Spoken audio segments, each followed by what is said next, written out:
দিতে পারেন। আবু বকরের মতো সাহাবী জীবনভর কান্নার আওয়াজ, ওমরের মতো সাহাবী কান্নার আওয়াজ।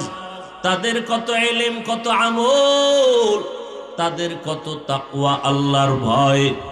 এরপরেও তারা এত নেক আমল করিয়াও কান্না বন্ধ করেন নাই। আর আমরা মুসলমান নবীর উম্মত দাবি করি, আমাদের চোখে পানি নাই। আমার পাশে মোনাজাতে কেউ যদি কান্না করে, ওর দিকে তাকাইয়া আবার অনেকে হাসি ঠাট্টা করি। কপাল পুড়িয়া গেল, নিজেও কান্না করতে পারি না, অন্যে কান্না করে তাও পছন্দ করি না। আল্লাহর কাছে তওবা করেন ও যুবক বাবারা, ও বৃদ্ধ বাবাজি, ও পর্দার আড়ালের আম্মা জানেরা। আল্লাহর কাছে রমাজানুল মুবারক পেয়েছি, তওবার মাস, রহমতের মাস। তাহাজ্জুদ পড়ার সুযোগ পাইয়া যেন বঞ্চিত না হই। সাহারি খাওয়ার আগে ওযু বানাইয়া 2 রাকাত তাহাজ্জুদ নামাজ পড়ে আল্লাহর কাছে কান্নাকাটি করে খানা খাবো। এরপরে ফজরের নামাজ পড়ে আল্লাহর কোরআন তেলাওয়াত করব, আল্লাহর কোরআনের তেলাওয়াত শুনব, রোজার হক আদায় করব, আল্লাহর কাছে তওবা করে নিব। জীবনে কত অন্যায় করেছি, দুনিয়ার আমার আপনজনেরা কেউ জানেন আমি কত বড় অপরাধী। ও আল্লাহ, আপনি ভালো করে জানেন।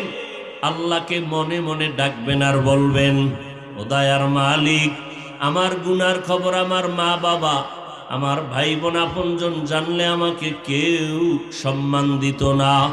আয় আল্লাহ, আপনি জানেন আমি কত বড় গুনাহগার। গুনার কারণে আমার হাত না পাক, আমার জিহ্বা না পাক, আমার অন্তর না পাক। আয় আল্লাহ, আজকে আমি তওবার নিয়ত করে ফেললাম। হাতের গুনাহ, চোখের গুনাহ, কানের গুনাহ, জবানের গুনাহ। রোজা রাখছি ঠিক, জবানের গুনাহ থেকে বাঁচতে পারি নাই। গালাগালি চলতেছে, মিথ্যা চলতেছে, গীবত চলতেছে। তাহলে রোজা রাখছি ঠিক, আমার রোজার হক আদায় করতে পারি নাই। কানের গুনাহ থেকে কানকে হেফাজত করতে পারি নাই, হাতটাকে হেফাজত করতে পারি নাই।